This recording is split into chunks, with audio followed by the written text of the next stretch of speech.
পরমারাধ্যা শ্রী শ্রী বর্মার চরণে আমার কোটি কোটি প্রণাম। পরম পূজ্যপাদ শ্রী শ্রী বরদার চরণে আমার কোটি কোটি প্রণাম। পরম পূজনীয় শ্রী শ্রী আচার্য দেবের চরণ এবং সবাইকে রামদূত জয় করুন। আমাকে দিদা বলেছেন কিছু বলার জন্য, কিন্তু আমি কি বলবো ঠাকুরের ব্যাপারে? আমি তো কিছুই জানি না।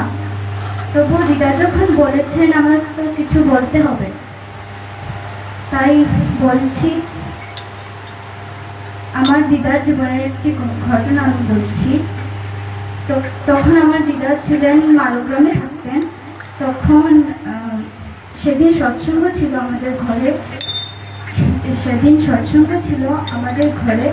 তারপর দাদু সেদিন স্নান করতে যাবে, সন্ধে হয়ে গেছে। তো তারপর দিদা বললেন, তুমি যখন স্নানে যাবে তো ঠাকুরের জন্য একটু জল নিয়ে এসো, একটা আমি ঘটি দিচ্ছি, তুমি জল নিয়ে এসো নদী থেকে।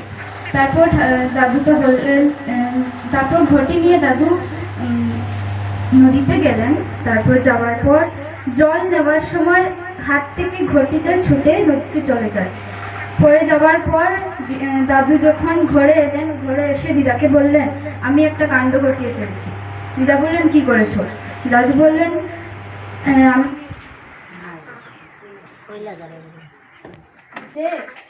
যে আমি ঘটিটা ফেলে এসেছি নদীতে, হাত থেকে ছুটে পড়ে গেছে। তারপর দিদা বললেন, তারপর দিদা তো গেলেন। তারপর দিদা তো অনেক হেরান হয়ে গেলেন। তারপর দিদা শিমুল দাদুর কাছে, আমার মামা তখন ছোট ছিল, আমার মামাকে শিমুল দাদুর কাছে দিয়ে তারপর নদীতে গেলেন দিদা। গিয়ে তারপর তখন তো সন্ধ্যা হয়ে গেছে, কি করবে? নদীতে কাউকে দেখতে পাচ্ছে না। তখন তো আমার দিদা অনেক ঘাবড়ে গেছে, কি করবে। তারপর একটা ছেলেকে দেখেছিল, বেশি বড় নয়, ছোটই ছেলেটা। তারপর ছেলেটাকে বললো যে, বাবা দেখ না, আমার ঘটিটা নদীতে পড়ে গেছে, তুই একটু আনতে পারবি কিনা? তারপর ছেলেটা গেল নদীতে, গিয়ে মানে একটা ঘুরটি যেদিকে নামলো এদিকে, এবার ঘুরটি দিয়ে আবার এদিকেই উঠে চলে এলো। তারপর ঘটিটা নিয়ে চলে এলো। মানে দেখুন, কেউ তো তখন মানে ছিল না। আমার মানে ঠাকুরের উপরে বিশ্বাস রেখেছেন বলে আমার দিদা এরকম মানে ঘড়িটা ফিরে পেয়েছেন। তারপর তো আমার দিদা অনেক শান্তি পেলেন। এখন আমি একটা ঠাকুরের একটা ছোট্ট কাহিনী বলবো। ঠাকুরের একজন অনেক গরিব একজন ভক্ত ছিলেন, যার মানে স্ত্রী আর দুইজন মেয়েকে নিয়ে ওনার সংসার ছিল। অনেক গরিব, ওনার দিন মানে নুন আনতে পান্তা পুরো এরকম আর কি অবস্থা। তারপর উনি রোজ কাজ থেকে ফিরে এসে ঠাকুরের কাছে যেতেন, রোজ মন্দিরে ঠাকুরের কাছে যেতেন। ওনার ঠাকুরের কাছে রোজ যেতেই ভালো লাগতো। ওনার ঠাকুরের কাছে একদিন না গেলে যেমন ওনার পেটের ভাত হজম হতো না, এরকম। কিন্তু ওনার স্ত্রী ঠাকুরের কাছে যাওয়াটা বেশি ভালো পেত না। রোজ দিন বলতো ওকে যে, তুমি তোমার দুই মেয়ের বিয়ের কথাটা তোমার ঠাকুরকে বলতে হবে, ওদের বিয়ের ব্যবস্থা করার জন্য ঠাকুরকে তোমার বলতে হবে। কিন্তু ও তো ঠাকুরের কাছে রোজ যেত, কিন্তু বলতেই পারতো না। ও রোজ যেত, কিন্তু ও একদমই বলতে পারতো না। তারপর একদিন তো ঠাকুরকে ও বললো যে, ঠাকুর, আমার দুই মেয়ে আছে, বিয়ের ব্যাপারটা মানে সব বলে দিল ঠাকুরকে। তারপর এইসব ঠাকুরের সঙ্গে কথা বলতে বলতে ঠাকুরের কাছে একজন মানে জমিদার এসেছেন। তো জমিদার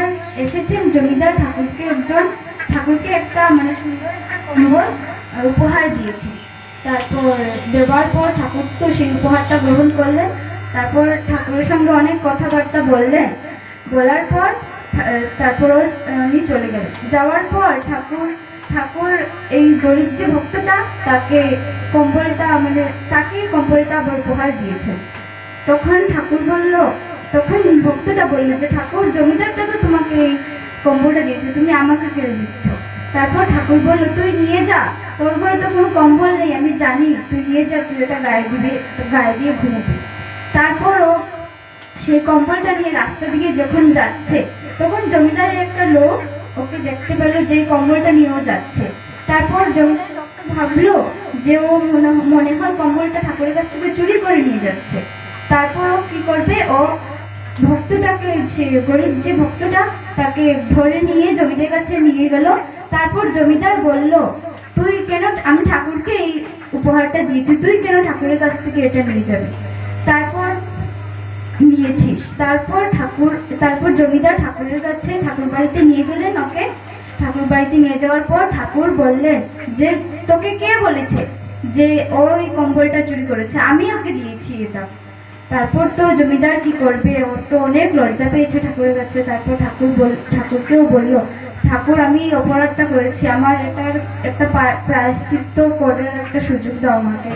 তারপর ঠাকুর বললেন যে, তুই প্রায়শ্চিত্ত করতে চাস, তাহলে ওর 2 মেয়ে আছে, ওর 2 মেয়ের ভালো ঘরে বিয়ে দেওয়ার কাজটা তুই কর, তাহলে এটাই তোর প্রায়শ্চিত্ত হবে। দেখুন কিরকম ঠাকুরের লীলা, দেখুন মানে কিরকম ঘুরিয়ে পেঁচিয়ে এরকম ঠাকুরের উপরে বিশ্বাস রাখলে কিরকম হয়। কোনো সময় কেউ মাতৃসম্মেলনে যদি না আসে, আমরা জিজ্ঞেস করি যে তুমি আসনি কেন, তখন বলবে ঠাকুরের ডাক আসেনি তাই আসেনি। ঠাকুর কি তোমাদের ইনভিটেশন কার্ড পাঠাবে আসার জন্য? ইনভিটেশন কার্ড তো আর ঠাকুর পাঠাতে পারেন। তোমার ইচ্ছে হবে তুমি ঠাকুরের কাছে আসবে, তোমার ইচ্ছে নেই, তাহলে কি ঠাকুর তোমাকে ইনভিটেশন কার্ড তো আর পাঠাবে না? ঠিক আছে, আমার যদি কোনো ভুল ত্রুটি হয়ে থাকে আমাকে ক্ষমা করে দেবেন। আর এই ঘরের সবার মঙ্গল কামনা করে এবং এখানে উপস্থিত সবার মঙ্গল কামনা করে আমি এই আলোচনাটা এখানে শেষ করতে চাই।